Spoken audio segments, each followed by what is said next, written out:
The idea is that there is a sacred divine masculine and feminine, and that those two things come together. That the masculine is the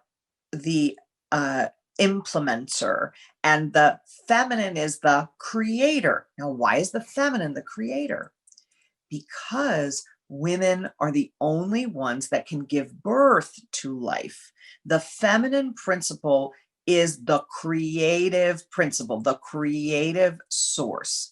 It's not that men can't be creative. However, I want you to remember that men and women have the masculine and the feminine inside of them both, that there is a balancing act between the masculine and the feminine. And some men identify more with the feminine, some women identify more with the masculine.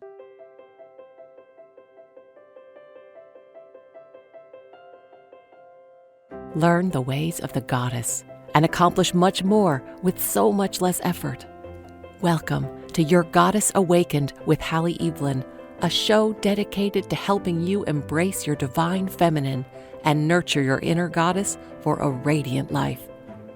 We invite you to join us every week to receive goddess wisdom that will help you through your current obstacles and lifelong traumas. Awaken the goddess within you and transform your business and your life, only here on Your Goddess Awakened. Hi, I'm Halle Eavelyn, and you are listening to or watching the very first episode of Your Goddess Awakened. I called this episode God's Wife because I feel like there are some things that are hidden in plain sight that we don't know about. And when we hear about them, like I was explaining about the concept of God's wife to somebody the other day, and her jaw kind of dropped and she said, I've never thought about that before. I've never considered that that would be possible. So I can't wait to share this concept with you and many of the concepts that I've learned. I feel like we're going to need to start like a little ways back because my personal experience, my personal story explains so much of why I'm here, why I do the work that I do, and why I believe that I'm here to help you. I'm here to help you live your very best life and to get so much more out of it than you ever thought was possible. And all of that happens by expansion. We have these stories that we tell ourselves. We call them habits or we call them beliefs. I call them limiting. And the stories that we tell ourselves are, well, because this is true, because this happened in my life prior to now, because I had a business that went south, or because I had an experience that wasn't healthy for me, that I can't do X right now. Like I had a love relationship and he turned out to cheat on me and he was a total jerk. And so I can't have a healthy relationship. Like those are the stories that we tell ourselves. And those things to me are what I call the ugly lie.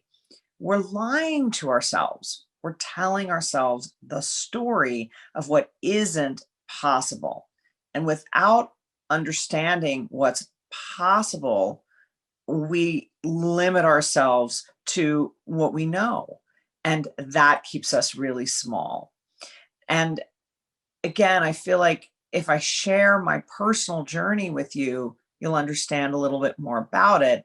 And you'll also understand why it is that this is so important to me and how I feel that it can help you. So indulge me for a few minutes while we go back in time. I was in my mid-30s and I had been living what I will call a pretty normal life, a pretty good life, a life that I felt like had a trajectory. And I was in love and I had a great relationship and I had a business that I was running and I was really enjoying my life. I'm one of those people that has been gifted with that every breath is a beautiful thing. And I'm very present to that on a day-to-day and moment-to-moment basis. So there are very few days where I go, oh my gosh, like the whole day passed by and I don't remember really what happened. There's very few of those days. Yeah, sometimes I get really busy and then it happens anyway, but there's this there's this through line that I have of feeling so lucky to be alive all the time. And that's been the case as long as I can remember. Like I remember feeling that way at, 10 years old. However, I had no spiritual life and I had been raised an atheist, so no spiritual life whatsoever. And then I went to Egypt for the first time.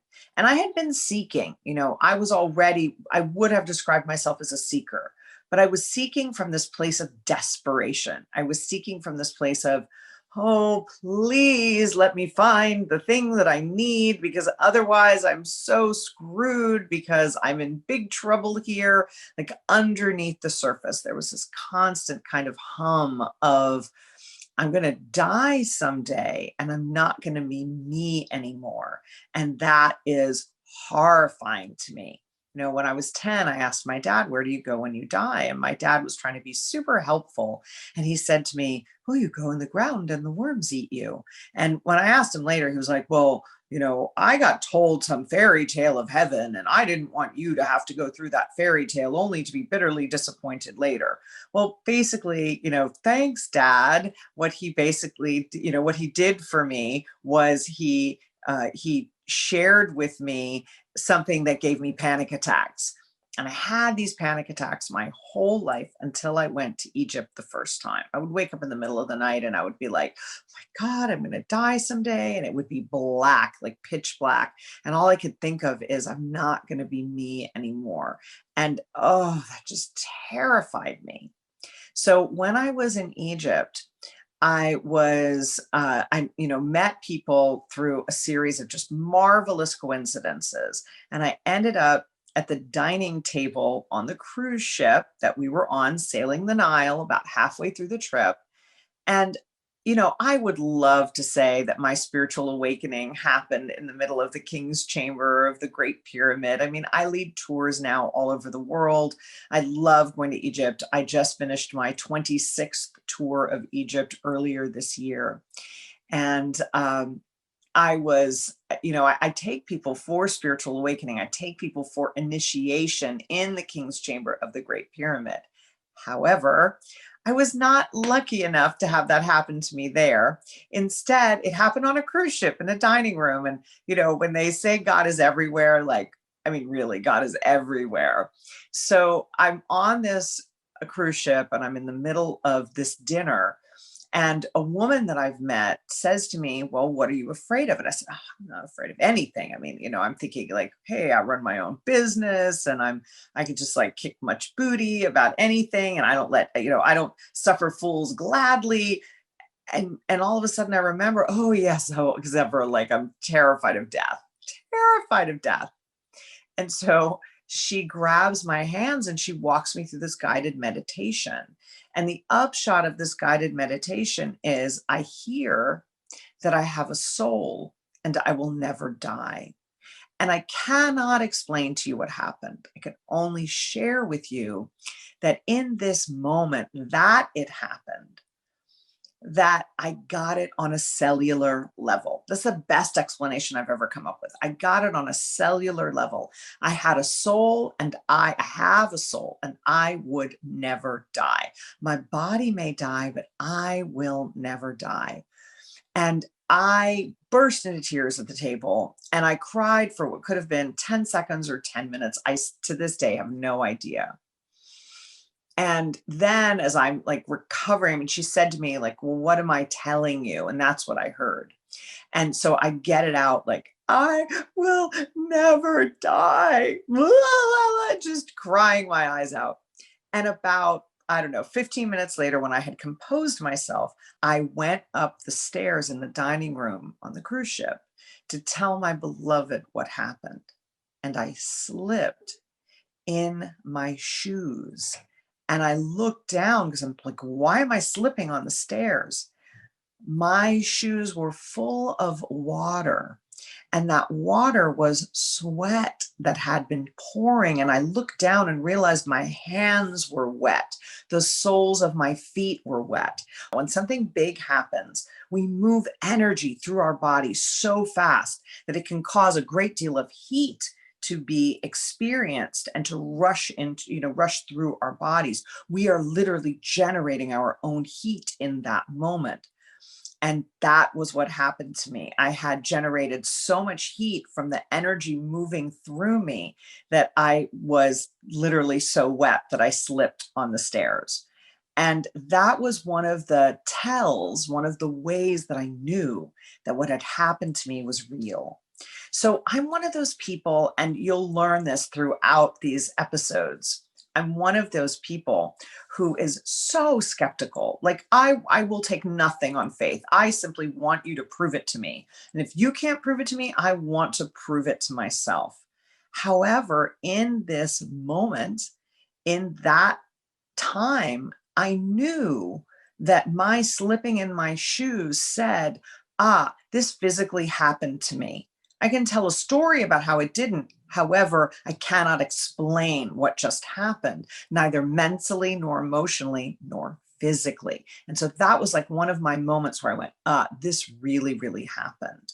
So if you are interested in the full story and you're interested in more information about this, please just go onto Amazon. You can order my book, Red Goddess Rising, which tells the story of the spiritual awakening and what led up to it, and then also tells wonderful stories about the trips that I've taken on the Nile and how I have helped people wake up on these trips, and my beautiful lessons that I've learned. So it's called Red Goddess Rising. And if you're interested in diving deeper, please feel free to do that. It's in this time when none of us can travel. It's really it was designed to be like an armchair experience of you being there. So it's a great opportunity to visit Egypt without leaving your house. So I'm sharing this story with you so that you understand that I came to this place that I'm in now, 20 years later, very organically. I came to this place from a place of really healthy skepticism. And I wasn't even a coach after that. Like I was in the software business when all of this happened to me. And it took me a long time after that to get to coaching, because it took me a long time to stop hiding my light under a bushel. It took me a long time to understand that my work in the world is to help women wake up to their full potential, to the fact that they have voices, that they have the right to their voices, and that those voices can help make the world a better place. So that's a theme that we're going to be revisiting again and again throughout these episodes. So how did I get from that place of that spiritual awakening, that moment of spiritual awakening, to where I am now in this idea of God's wife? I really didn't like the feminine for a long time. I was in that software business that I was telling you about. I was one of 5 female executives in the industry. So I think about that meme of Kamala Harris, where it shows the 48 vice presidents that have come before her as emojis of white men. And then you have this emoji of a Black woman at the end. And that to me says everything. Like you're in just such a boys' club until the day that you change it. And it was such a gift to me to get to be a woman in business and a way shower at that time in my 20s and into my early 30s. However, what I learned about myself was that I didn't care for the feminine. I believed that there was something, I'll just say, weak about being feminine. And that was a big surprise for me. And I really kind of eschewed the idea of being feminine, not being female. I had long red hair the way that I have now. I had, I wore makeup, I wore dresses. It wasn't that. It was my way of being, my way of walking through the world. And I believed that that needed to be more of a masculine experience, because here I was in a boys club in a masculine world. So it was all about doing, doing, doing. And, I worked those 100-hour weeks because I was doing, doing, doing all the time. And for a long time, that really served me. However, it also exhausted the Christmas out of me. And it's really only, I mean, I stayed in that space of, I don't really like the feminine and the idea of the sacred divine feminine. I was like, well, what's that? That doesn't really have anything to do with me. And I stayed in that space for a really, really long time. And eventually, and when I say eventually, I mean like, you know, 20 years later, I got to this place where I kind of had an awakening around what the sacred divine feminine really was. So let's define the concept of the sacred divine feminine. The idea is that there is a sacred divine masculine and feminine, and that those two things come together.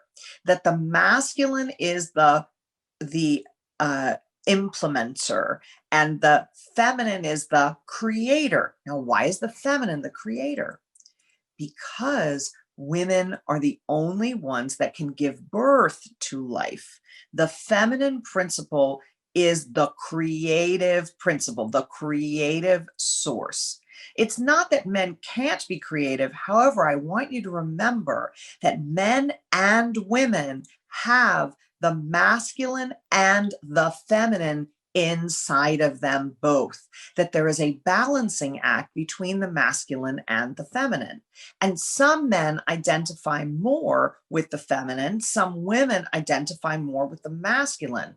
And there's so much gender fluidity right now. There's people, I mean, I look on LinkedIn, and a lot of people, I don't know if you've noticed, but on LinkedIn, a lot of people on their profiles say she and her, or they and their, because they're identifying as non-binary, binary being either masculine or feminine. Well, I don't take it that far. And I know that, the pendulum that swings all the way to one direction has to swing all the way back in the other direction before it can come somewhere in the middle. That's one of the spiritual principles that I live by. So I believe that we're swinging over a little bit further to the other side of the pendulum. And so for me, that's not really a question. If you want to identify as anything from non-binary to transgender or whatever, that's got nothing to do with who you have masculine and feminine inside of you. It is a human thing. We all have it. So I'm not talking at all about how you identify sexually or how you identify as gender. And I want to be really clear about that. We're like taking that part of the conversation off the table. You do you, and it's none of my business as far as I'm concerned. I celebrate whatever it is that you would like to feel inside of yourself. And, whether that you could identify as bisexual or pansexual or whatever, again, totally different conversation that we're not really having today. We all do have the masculine and the feminine inside of us, and identifying gender-wise has nothing to do with this concept. Okay, so when we identify the feminine parts of ourselves, we're talking about the parts of ourselves that receive. And that's really again, this is why it has nothing to do with sex or gender. It's about the receiving, and it's also about the creating. And then when you're identifying the masculine parts of you, that's about the implementation, the doing. So we have the creator, the feminine, and the doer, the implementer, the masculine. And for most of us women, being raised in a patriarchy, being raised in a masculine space, being raised in what is literally a man's world, we are always looking for a place where we can kind of squeeze the feminine in around the edges. I will never forget the story that was told to me by one of my business partners, a woman who had been in the corporate world for 30 years. She was in a meeting one time with her boss, and I think a lot of other people. I think it was like, kind of like a team meeting or a board meeting, that kind of thing. And she said, well, my intuition tells me whatever. And her boss said to her, never say that again. Her male boss, of course, never talk about your intuition again, and just completely shut her down. Well, what are we doing but denying tools that we have been gifted by God, gifted by the universe? And this is another good time to pause and say, I know you know that the title of this show is Awakening the Goddess. However, please feel free to substitute any G word that you would like for some other word. Like, for me, God is everything everywhere. And that's just the experience that I have personally gotten to have. However, after it happened, I still couldn't say the word God for a long time. I literally called it the G word. So you can just call it whatever you'd like: the universe, spirit, unseen forces, the shadow of the turning. Like, pick your favorite phrase and make sure that it's one that resonates with you. And make sure that when I say a word, you say, I'm going to run over that like a little speed bump, as opposed to allowing it to derail me into a tree and I should turn this episode off, because you'll miss a lot of really cool stuff if you allow your brain to get in the way instead of just substituting your favorite word for God. Okay, that said, we're going to move back into this idea of the masculine and the feminine and this balance. So I was denying myself so much by not allowing the receiving, by not allowing the creating, by insisting that I had to do it the hard work way. And, I like to say, if hard work were the solution, then all those single moms with 3 jobs would have $1 million, and all the politicians who, only work like 36 weeks a year would be and spend part of that time playing golf would be on welfare. So it's really not the hard work that's going to get us the results that we desire. And a lot of what I talk about throughout these shows is going to be specific to how can you get out of your own way so that you can have more yes in your life. I love this concept of the energy of yes, because momentum builds, because like begets like.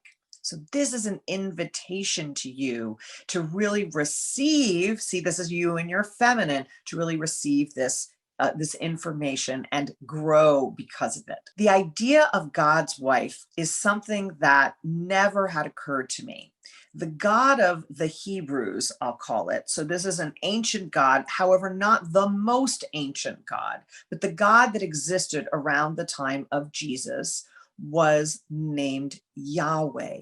And Yahweh is, depending on the esoteric information that you study, either the God that we know today or the God that we know today in most religions, interpreted a little bit, but for the most part, the God that we know today, and when I say most religions, I mean most Western religions. It's different from study like worshiping Muhammad as the prophet or Buddha as the prophet. It's really about the idea of an kind of an overlord God, the one who sees all, knows all, omniscient, omnipresent, omnipotent.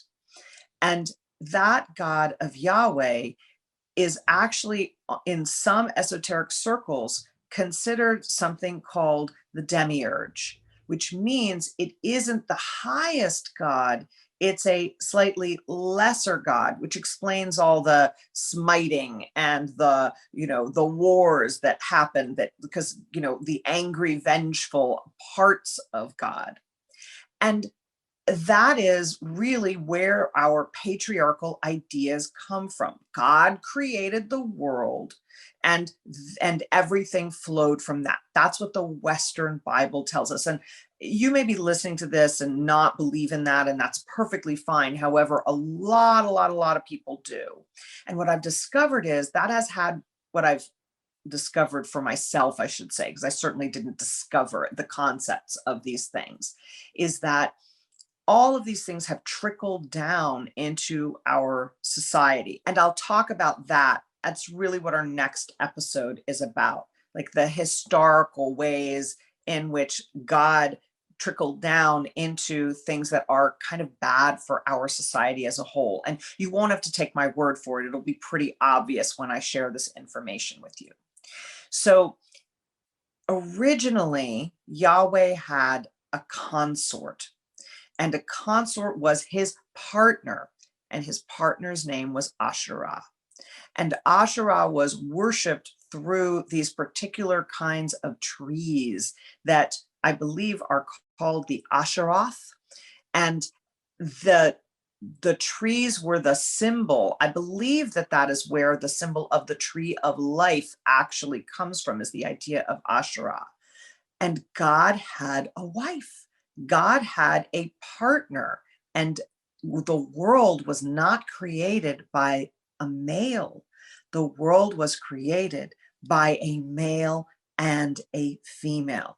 Now, the idea of the virgin birth isn't actually new. And when I say new, I mean it's not limited just to Jesus. There are pieces of ancient myths. For example, there's a stunning carving on the walls of on the wall of one of the pieces of the temple at Abydos in Egypt, the temple of Seti I in Abydos, and it shows Isis with her beloved Osiris. Only Osiris has been killed. He has been reformed, so he is basically dead, and he has been given a wooden phallus, a wooden penis, because it's the only part of Isis that Isis was not able to find.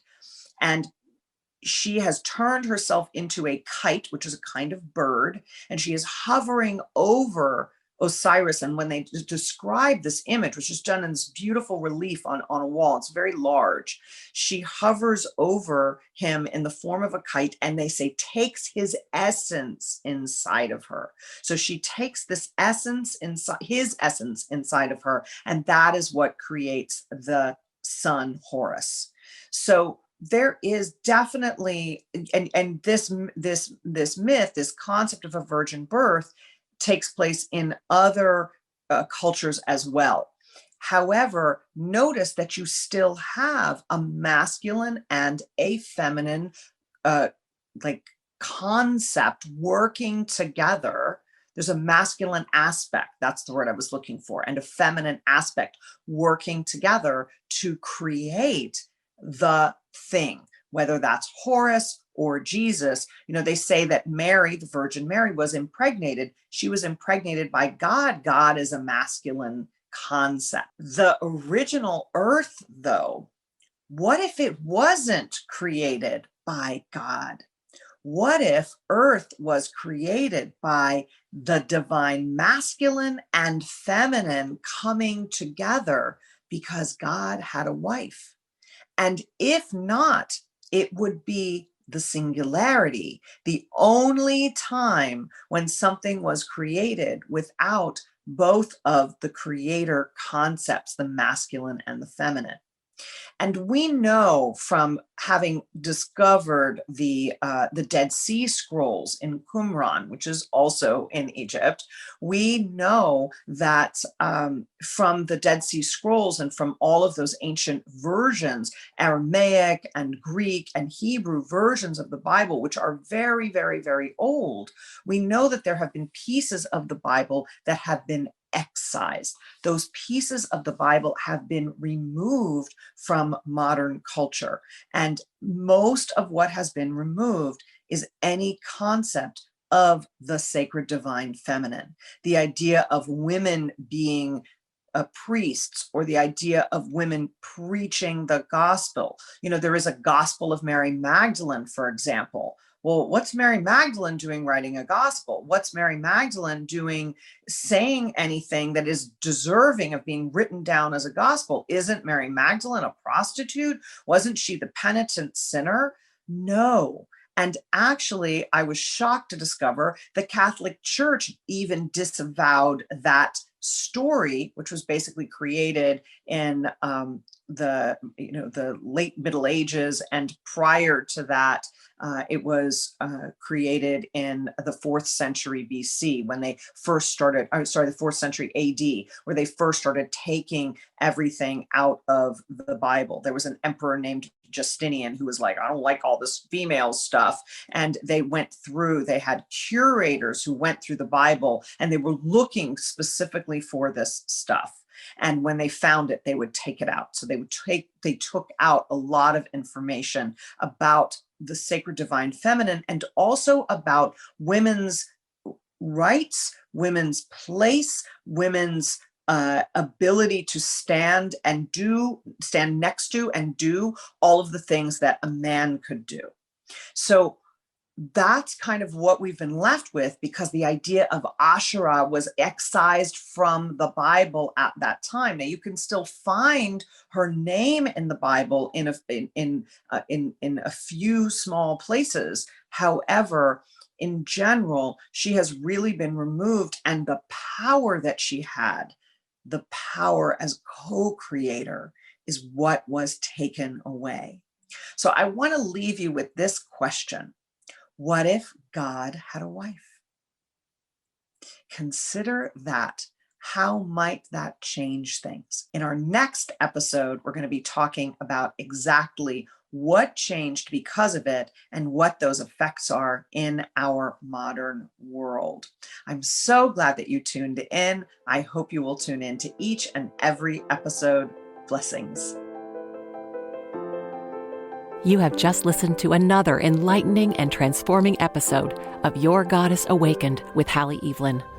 We hope you enjoyed your time with us, and join us again next time so you can continue your journey towards a full transformation. For additional resources and to learn more about working with Halle Eavelyn, visit halleeavelyn.com. Receive more, do less, and love your life. Only here on Your Goddess Awakened.